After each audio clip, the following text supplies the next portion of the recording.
So here's a PM update for this thing. As you can see, the sun is setting over there and not in its usual spot. This is my fourth time here, and this is about the only time when I haven't seen it there. So we're pushing winter, and so I guess the angle of the sun is different. All these things and more. So I have had a lot of things done today, but before I do, let me just make sure I'm charging things here. Alright, I'll let it slide a little bit. Sun is setting, but charging my Walmart batteries. Anywho,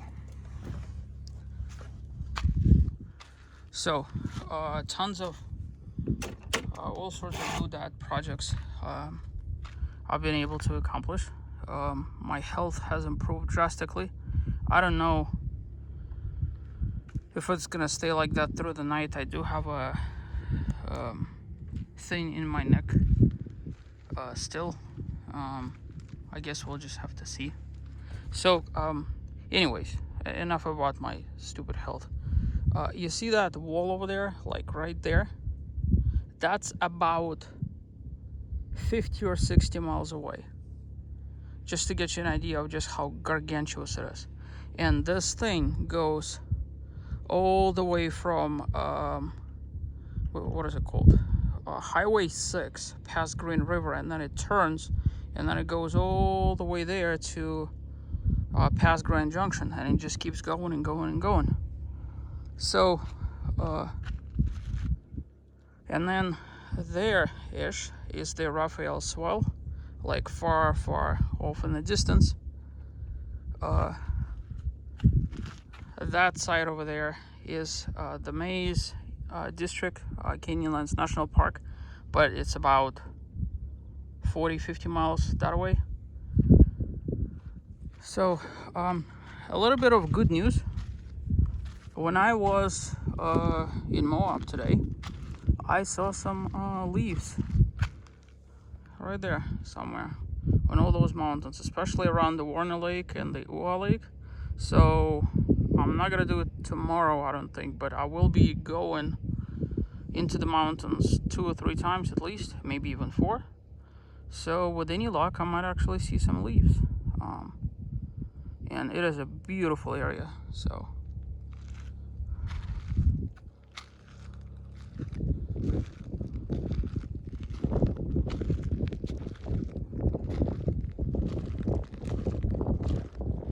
it looks like the weather cleared up, so that's a welcome sight.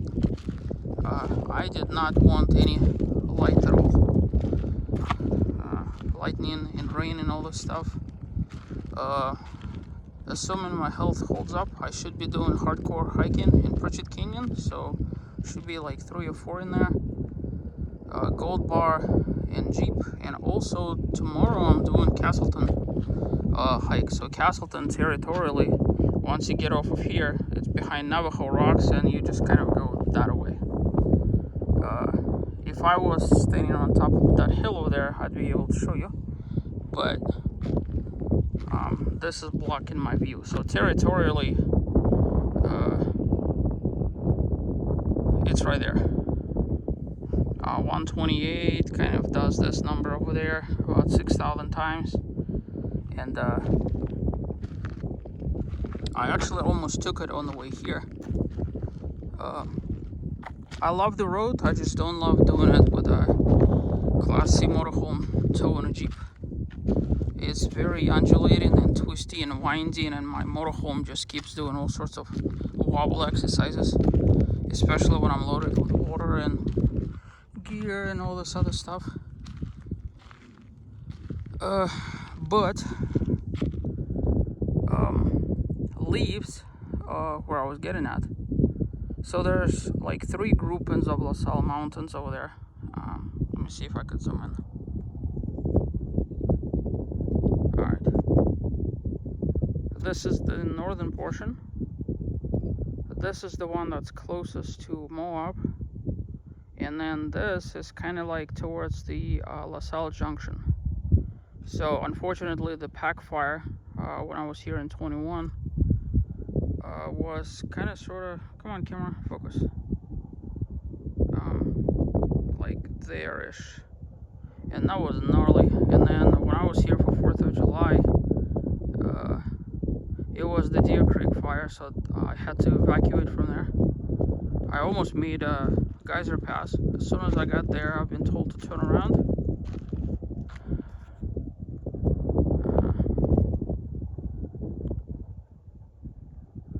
So where this ends, kind of like there, you could see like a little bit of orange right there in the frame. I don't know if camera is picking this up. So that's where the Castle Valley is. Mary Jo, Professor Mary Jo Canyon that I did for 4th of July.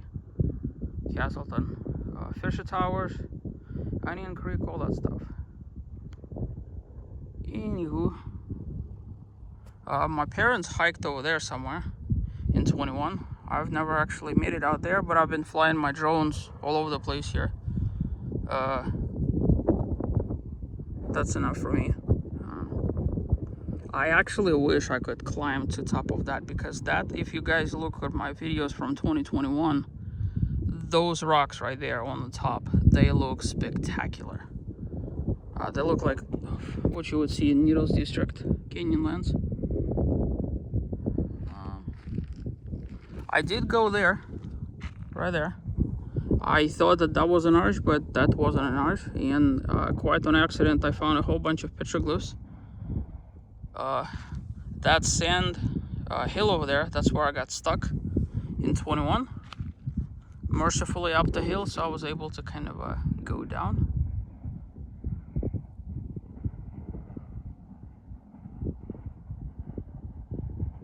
So this road, with every passing year, just gets worse and worse. So to some degree, I'm actually happy that this is my last trip for a very long time.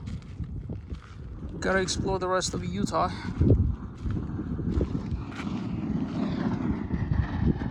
You could hear it. Now, as much as I'm concerned about Spring Canyon Bottom Road that goes all the way like 30 miles that way to Hajo Canyon that's now closed, I'm more concerned about this. People on side by side have been basically causing a number on this thing. So as soon as you get off right there on a Class C motorhome, if you notice, there's not that many. Well, actually, there's no longer Class A's.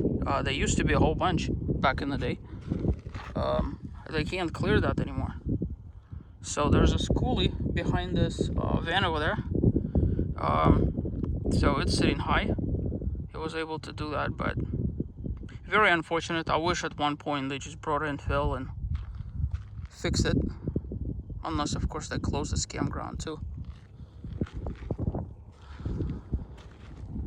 But yeah. So those mountains over there, I've been able to capture them on my previous trip. The colors there are freaking spectacular. And the hardcore off-roading that I was doing over there, oh my goodness. Well, that being said, I don't particularly like hardcore off-roading because there's a very high probability of damaging your vehicle.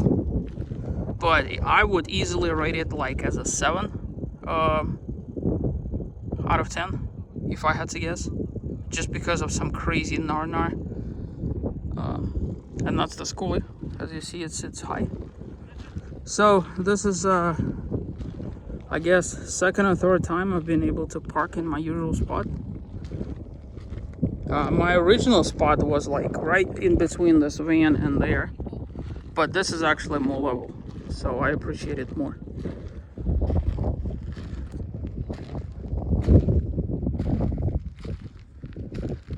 And thankfully, for all the cleaning that I did during 4th of July, took 3 bags of trash out of here. People have kept it clean since. So that makes me feel proud for humanity for a change. So, the paramotor guy is back. Let me see if I could. Right there. See that?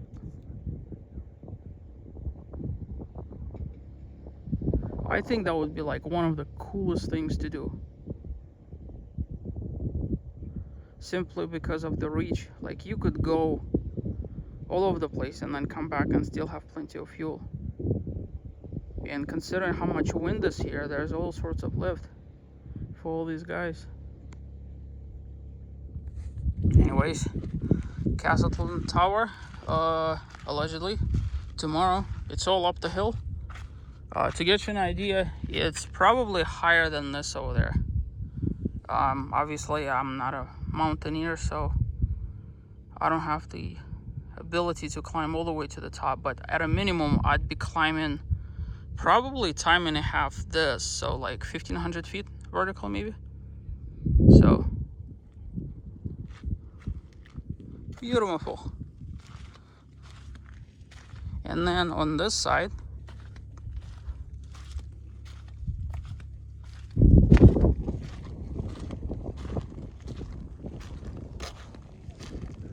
I forgot whether there's canyon over there. It's called Hell Roaring Canyon or not. But I've explored it on the bottom and on the top on both sides, or at least I try to. That's where I got myself into all sorts of shenanigans last time I was here. It was way over my desire to keep going. There's no views going. Like, you see that mesa right there? You just basically go up and away from the canyon. You see the canyon for like 5 seconds one time.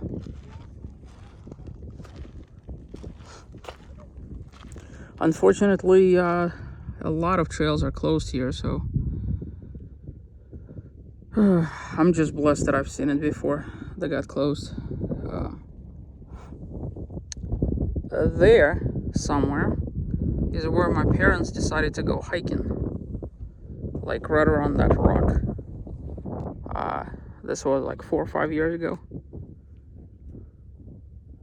Alright, I'll catch you guys tomorrow.